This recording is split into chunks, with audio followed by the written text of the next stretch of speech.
On va aborder un sujet, je dois dire, qu'il y a beaucoup de sujets qui m'intéressent beaucoup, mais celui-ci m'intéresse beaucoup.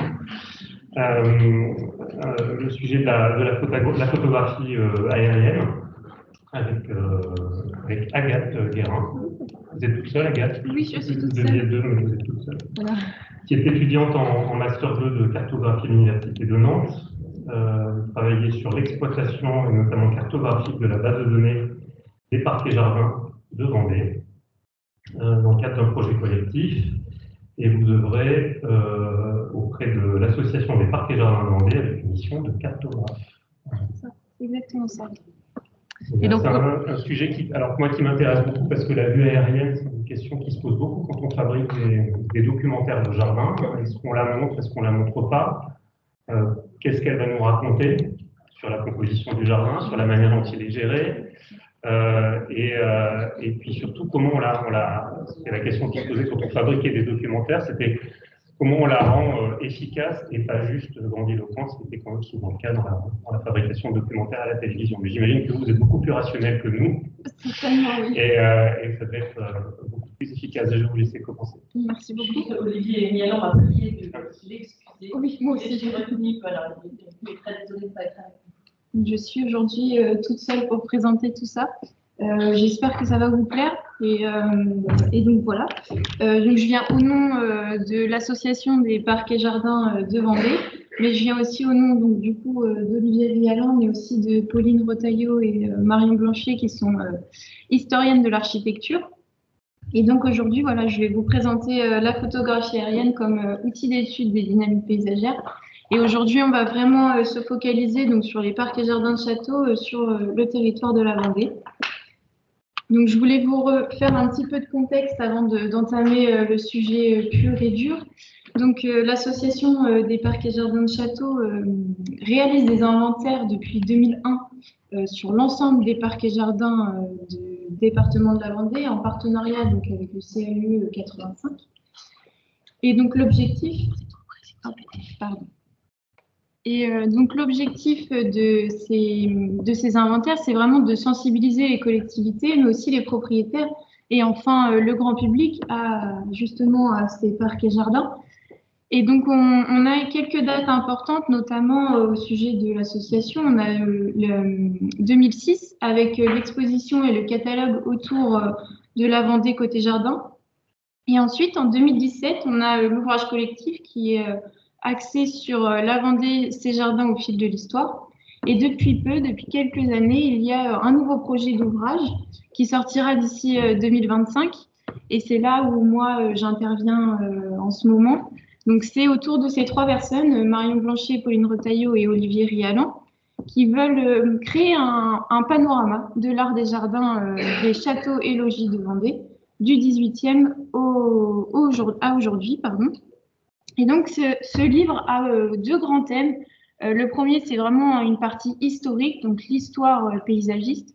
Et de l'autre, c'est un peu plus sur les enjeux contemporains et l'intérêt qu'il y a aujourd'hui autour de tout ça. Et donc, pour justement développer cet ouvrage, ils ont fait appel à certaines personnes, notamment Mylène Chevalier, qui était en master patrimoine à Brest, il me semble. Et donc, elle a aidé ces trois chercheurs à créer cette base de données. Vous le verrez après, hein, la base de données est vraiment très, très importante. Et donc, ils ont environ recensé 800 sites et ces 800 sites sont géolocalisés. Donc, vous le verrez sur les cartes. Ça a été un travail minutieux et très important. Et donc voilà, moi j'interviens depuis l'année dernière sur ce projet. Au départ, on était 5 sur ce projet avec moi à l'université. Et ils m'ont proposé cette année de continuer et de pouvoir justement réaliser leurs cartes au niveau éditorial.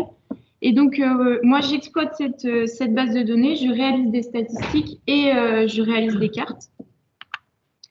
Donc voilà, je vous l'ai dit, on part d'une photo aérienne verticale. Je ne sais pas si vous en avez tous utilisé, mais en tout cas, c'est un enregistrement de photos à caractère scientifique avec ce point de vue vraiment aérien. Et donc pour ce travail, les chercheurs ont choisi 3 dates importantes. On a donc 1950, donc c'est là où en fait la photo aérienne était de meilleure qualité. parce que vous le verrez, je vais vous le montrer juste après, il y a des fois où c'était un peu compliqué, hein, c'était très flou, fallait avoir une bonne vision. Et donc aussi parce que ces photos aériennes étaient représentées sur l'ensemble de la Vendée.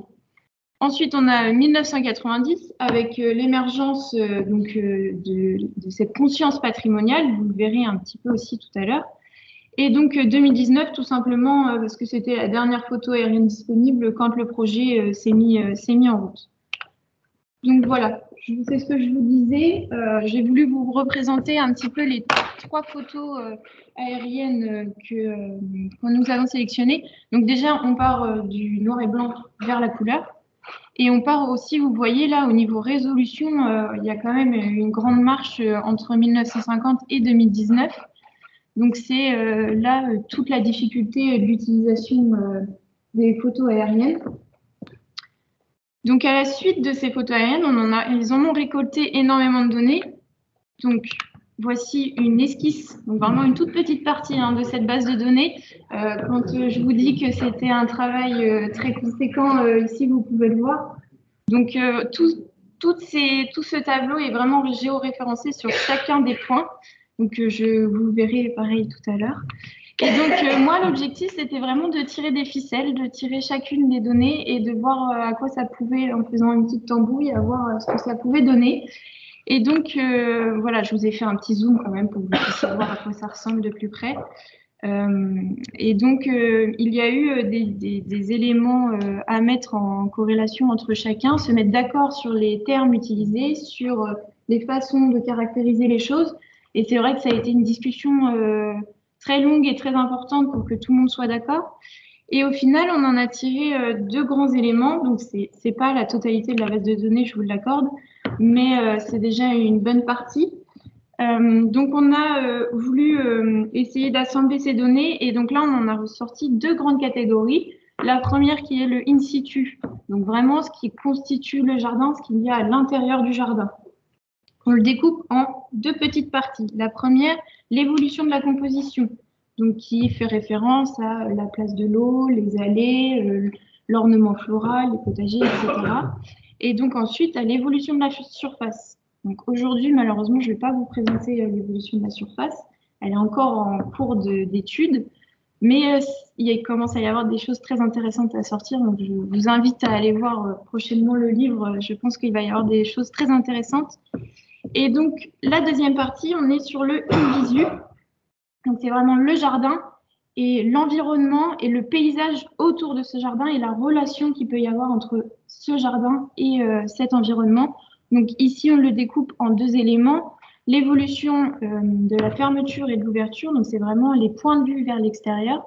Et ensuite, l'étalement urbain, vous verrez quelques exemples, c'est assez marquant. Donc voilà, nous allons commencer donc par le in situ. Donc l'évolution de la composition des parcs et jardins de château de 1950 à 2019. Donc on va se focaliser juste sur la dégradation et le maintien pour l'instant. Donc comme vous le voyez, entre 1950 et 1990, la dégradation elle représente 62% des châteaux, enfin des parcs et jardins de château plus précisément, et ensuite 32% en maintien. Si on se focalise un petit peu plus après sur 1990 et 2019, vous voyez les résultats sont quand même assez changeants. On a 30% qui est en dégradation et 56% en maintien.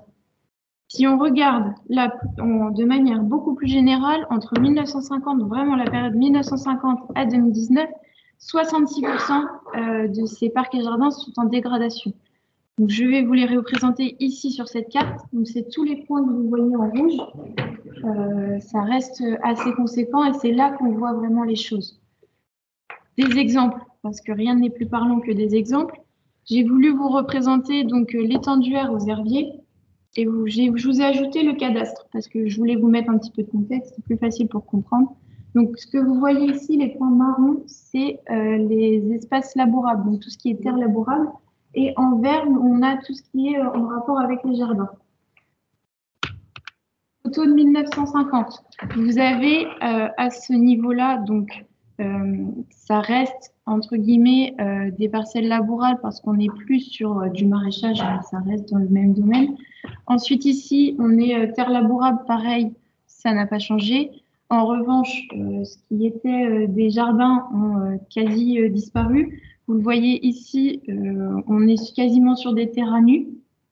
Et ici, on ne voit presque plus rien. Ensuite, là, 2019, alors, parcelle agricole labourable rongée par un parking. Ensuite, on a en dessous, ici, où il y avait un jardin.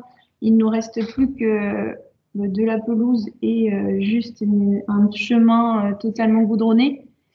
En revanche, ici, on a gardé ce système de jardins familiaux, donc on est encore sur quelque chose d'assez pratique, mais tout ce qui était en rapport avec le jardin a totalement disparu. Un deuxième exemple qui est un peu plus rural, on est avec le château du Le Hallet à Montaigu-Vendée. Donc le château se situe ici, en plein centre. On est sur un parc paysager. Je vais juste vous dire de bien vous focaliser sur cette petite route. Ensuite, 1990, une seconde route arrive qui commence à couper le parc déjà sur le haut de ce parc. Et ici, la route s'élargit petit à petit. Mais alors là, je vais vous montrer une troisième image assez frappante. On passe donc déjà d'une petite route communale à une route de voies, voire 4 voies. Ici, une troisième route, parce que 2 routes, ça suffisait pas, il fallait rajouter une. Et donc là, vraiment, le parc est totalement enclavier dans ces 2 routes, enfin, c'est même 3 routes. Et donc voilà, je pense que cette image est assez parlante au niveau dégradation. Bon, on va arrêter de parler de dégradation, on va essayer de se focaliser un petit peu sur l'amélioration tout de même. Alors, de 1990 à 2019, c'est là où je voulais en venir, c'est au niveau de l'amélioration, vous voyez qu'il y a une légère tendance à l'amélioration, même si c'est pas frappant, je vous l'accorde, mais il faut quand même rester positif. Et là, on voit qu'il y a un petit peu d'amélioration. Voilà, je voulais vous les représenter. C'est vrai que c'est moins marquant que les points rouges de tout à l'heure, mais il y a quand même une tendance à l'amélioration avec ces petits points verts.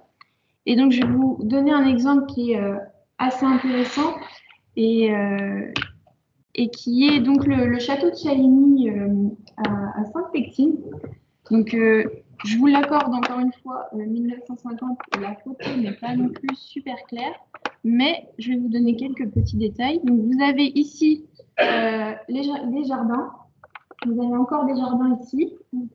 Ici, vous avez plus ce qui est une terre labourable. Et ici, vous avez encore, je crois, oui, on a encore un petit carré, donc pâture, et ici pâture aussi. Ensuite, 1990, alors là, une simplification nette. Hop, on retrouve là une grande parcelle. Déjà, on perd un espace boisé, on l'a ouvert et tout est ensemble ici. Là, la parcelle où il y avait encore des jardins, il n'y a plus rien et tout est agrandi. Et ici, pareil, on retrouve vraiment plus rien. Donc, si je vous donne un petit peu de contexte sur ce château, il a été racheté à partir de 1990. Et donc, après 30 ans de travaux, voici à quoi ça ressemble. Donc, on a eu énormément de modifications, notamment ici, on a gardé donc, cette taille, mais on en a rajouté des petits jardinets qui sont quand même très perceptibles, notamment avec une photo aérienne. Ici, on retrouve encore des espaces avec des formes beaucoup plus géométriques. Et on retrouve aussi d'autres petits endroits beaucoup plus restreints. On n'a plus ces grandes étendues de pâture. Et donc, ce parc fait partie des 4 parcs de jardins remarquables en Vendée. Donc, c'est un peu une ouverture vers cette amélioration. On espère qu'il y en aura d'autres. Et donc, voilà. Au niveau de l'amélioration, on en est ici. Ensuite, je vais vous parler donc de l'INVISU. Et donc, ici, on va commencer par l'évolution de l'ouverture des parcs et jardins de château, donc de 1950 à 2019. Et donc ici, entre 1950 et 1990, on voit une légère fermeture, mais on a quand même un maintien. On a quand même un maintien à 44%, il ne faut pas le négliger, il est présent. Mais alors, quand on passe de 1990 à 2019, là, on voit totalement une bascule, hein, vers la fermeture. Et même si on regarde de 1950 à 2019, je pense que le chiffre est assez parlant, hein, 77% en fermeture. Mais on ne peut pas dire si la fermeture ou l'ouverture, c'est bien ou mauvais, parce que je vais vous donner un exemple ensuite, et cette fermeture est totalement légitime. Quand vous voyez l'exemple du Puy-sur-Seine, donc je vous ai mis le plan de Choulot pour que vous ayez une petite représentation. Et donc, il y avait vraiment un objectif donc, de point de vue vers l'extérieur, notamment ici, ici. Après, on peut en voir un ici. Mais vous voyez, ça reste quand même très clairsemé. La photo de 1950, il commence à y avoir une fermeture, mais on garde quand même quelques points de vue. Je vous l'accorde, c'est pas très parlant comme ça sur la photo, mais sur les photos présentes sur le terrain, il y avait quand même ces ouvertures. Par contre, à partir de 2019, on voit vraiment cette ceinture arborée très dense qui ferme vraiment ce parc et ce château vers l'extérieur. Et cet espace boisé qui, vous le voyez, hein, entre ces deux photos, est nettement important. Et donc, l'histoire de ce château, c'est qu'il a été cambriolé. Et en fait, le propriétaire était conscient qu'il y avait des ouvertures vers l'extérieur, qu'il a un parc tout à fait intéressant, mais du point de vue du contexte, le fait qu'il ait été cambriolé, il a clairement voulu s'enfermer et devenir totalement invisible de l'extérieur, justement par peur que ça recommence. Et c'est un exemple parmi tant d'autres parce que c'est pas le seul à qui ça a pu arriver, mais on a une tendance à vouloir s'enfermer chez soi au final pour éviter tout ce qui est regard extérieur. Le dernier exemple, j'ai peut-être été un peu vite, mais donc le dernier élément qui est donc l'étalement urbain autour de ces parcs et jardins. Donc, j'espère que le tableau est assez compréhensible. Donc, on a trois situations. Situation isolée en hameau ou en situation urbaine. Vous avez 1950, on passe d'une situation à 57% en isolé contre 46 en 2019. On a une tendance vers à ne plus être isolé, tout simplement. Et au niveau urbain, on passe de 20 à 27%. Donc, on a cette tendance à l'étalement urbain, à l'évolution urbaine, mais ça résulte quand même d'un passé parce que c'est pas du jour au lendemain qu'il y a de l'urbanisation et de l'étalement urbain, mais on voit une tendance vers l'urbanisation. Et je vais vous montrer un exemple, encore une fois, donc avec les marronniers à la Châtaigneraie, on a donc à 1950. Hop, là. Donc le château est ici. Vous avez le parc qui descend jusqu'ici. On retrouve encore des parcelles agricoles juste là. Il y a encore des parcelles, je crois que c'est des pâtures ici. Regardez 1990. On a toujours le château ici. Le parc qui a été coupé juste ici. Donc on a totalement entouré d'espaces urbains totalement. Hein. Avec des maisons, des parkings ou encore des entrepôts. Donc le parc de ce château a totalement été réduit. Et là, si je vous mets la photo de 2019, alors je veux bien que vous me dites où est le château parce qu'il n'y est plus. Hein. Il n'y a plus rien. Le château était censé être ici et en fait il n'y a plus de château. Et donc plus de château, et bien on voit bien que le parc a totalement disparu. Il ne reste vraiment plus rien. J'avais un autre exemple à vous montrer, mais je ne savais pas si j'avais le temps, mais c'était pareil, un château. Vous avez le temps. Oui, c'est pas grave, je vais l'expliquer juste de vive voix, mais c'était un château totalement isolé. Il y avait vraiment que des parcelles agricoles autour, et en fait, il a été complètement rasé pour mettre un centre commercial. Voilà. Je pense que l'exemple, je n'ai pas besoin de vous montrer, mais très parlant. Donc voilà au niveau de l'étalement urbain. Donc j'arrive au terme de cette présentation. Je crois que j'ai été très vite, mais c'est passé vite. Ça peut arranger les organisateurs. Oui, voilà. Donc j'espère que cette présentation vous a plu et que ça a été intéressant. Je voulais vous remercier pour votre attention.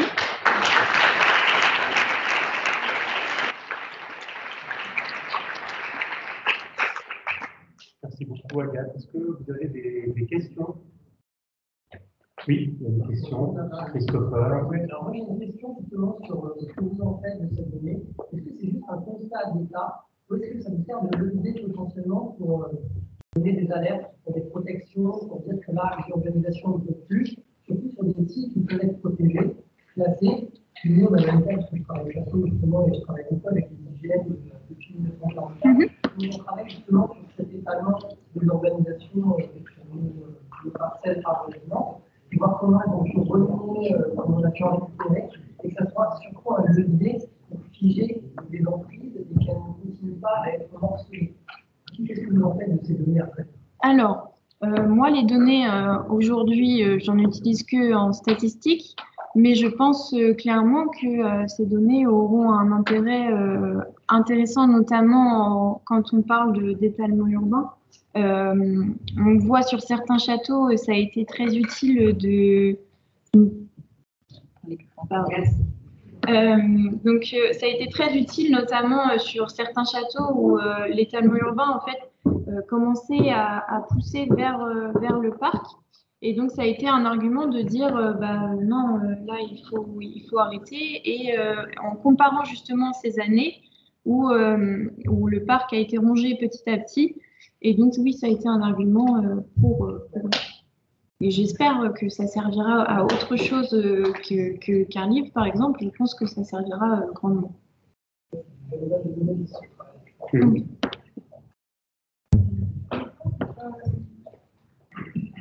Bonjour. Merci pour la présentation. Moi, j'ai une question.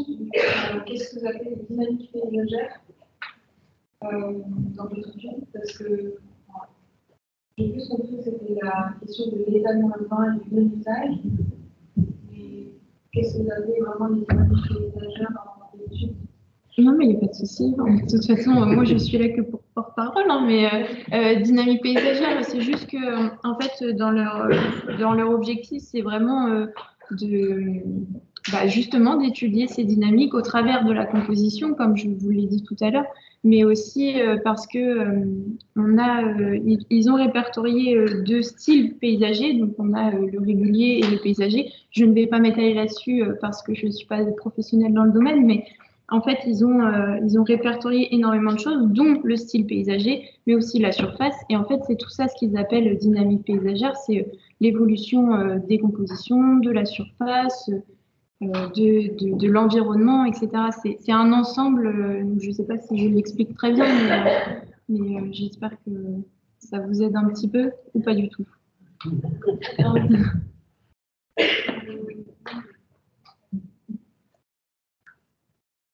Oui. Si vous avez la voix qui porte, on... Je vais essayer. Ouais. On a qui court très vite, donc ça va très vite. Merci beaucoup. Merci pour cette présentation très intéressante. J'aurais voulu savoir si cette analyse s'attachait seulement à des lieux en gestion privée ou si elle s'étendait à des lieux publics. Et si, justement, ça reprend un peu la première question, il était prévu de croiser toutes les données que vous allez récupérer. Je pensais à votre exemple sur le camp du Lac, par exemple. Est-ce que, justement, on s'est rendu compte que l'étalement urbain entraînait une volonté de fermer les espaces ou non? Je sais que c'était un peu cette question-là. Plus, je pense que ce sera dans les perspectives Oui, je pense. À voir. Merci. Du coup, si je peux commencer à répondre, alors juste sur la première partie de la question, s'il n'y a que des données privées, non, il y a vraiment les données publiques et privées. Vu qu'en fait, c'est à partir de photos aériennes, on n'a pas besoin d'aller demander aux gens est-ce qu'on peut avoir des données sur votre château. Là, c'est totalement subjectif, c'est de leur propre chef. Après, s'ils veulent d'autres données, notamment sur ce qui est archives de famille ou etc. Donc là, au niveau public ou privé, c'est compliqué à avoir, mais ça se fait. Mais au niveau de cette base de données, c'est vraiment complet. Il y a vraiment le maximum de sites est recensé. Après, en tout ce qui est au niveau des collectivités et de ce lien entre cette base de données et l'appui qu'elle peut avoir, je peux pas vous dire parce que c'est pas mon domaine et que je ne sais pas ce qu'ils en feront exactement, mais je pense que ça peut être un argument pour le reste. Est-ce que... Ah, pardon, oui. Il y a un deuxième micro.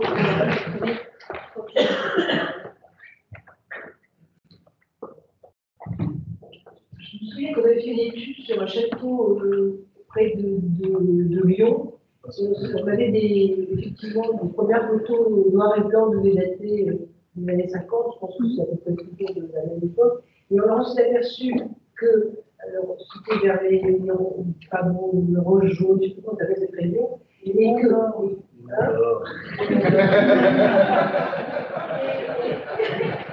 Ce qui était tout à fait étonnant, c'était qu'on s'aperçut que c'était dans les années 50, les collines étaient presque désertiques.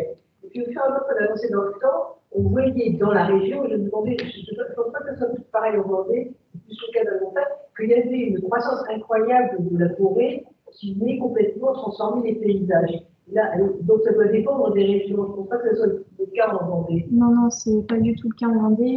Par exemple, là, je vais vous répondre, c'est pas du tout de cette présentation-là, mais plus de mon diagnostic de l'année dernière. Et en fait, non, l'espace forestier n'a pas du tout pris l'ampleur sur ces jardins. Même si on a remarqué que tout ce qui était parc et jardin, et notamment tout ce qui était château, était tu as de mémoire, 63% étaient à moins de 500 mètres d'un espace forestier, mais on n'a pas vu cette notion de grappillage par l'espace forestier, non pas du tout. On est plus du coup sur l'étalement urbain, ça c'est sûr. Même s'il faut rester dans le contexte de Vendée. Hein. La Vendée, c'est pas non plus le département où l'étalement urbain est très très important. Hein. Mais ça reste une notion.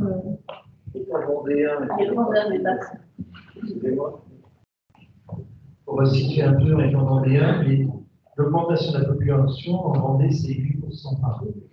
Et principalement dans la région que vous avez présentée, où il y a plus de parcs paysagers, qui sont souvent accolés à un jardin, accolés à un village. Alors certes, c'est aussi le deuxième département le moins boisé de France. Donc il n'y a pas énormément d'étalement de l'espace boisé, parce que ça, les syndicats agricoles s'occupent de ça, bon, pas trop. Mais il y a une fermeture de tous les parcs, parce que justement, vous avez aussi l'étalement urbain.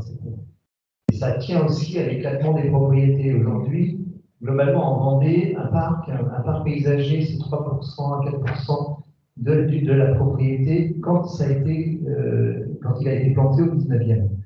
Donc aujourd'hui, la plupart de la propriété agricole a été éclatée. Et donc aujourd'hui, vous arrivez aussi à un enfermement des parcs qui est qui est très clairement visible. Et surtout dans vos exemples qui sont du nord de la Vendée, à part l'exemple de Châteauneuf, parce que vous avez à la fois le relief, il faut prendre en compte le relief, les vues que vous avez à partir de ces parcs sur la campagne. Et aujourd'hui, vous avez un troisième principe, c'est aussi une autre recherche de fermeture par rapport aux tous les projets éoliens qui sont en cours. Oui. Là, justement, tout ce qui est projet éolien est un des projets du coup de cet ouvrage, notamment sur les enjeux contemporains, c'est de ce point de vue vers ces éléments. Il y a d'autres questions? Stéphanie, est-ce qu'on enchaîne ou est-ce qu'on fait une pause? Coffee time. Alors, coffee time pour Derrière, on s'est fait expulser par les étudiants, donc ça sera dans la salle, à côté de la salle. Merci beaucoup, Agathe. Merci.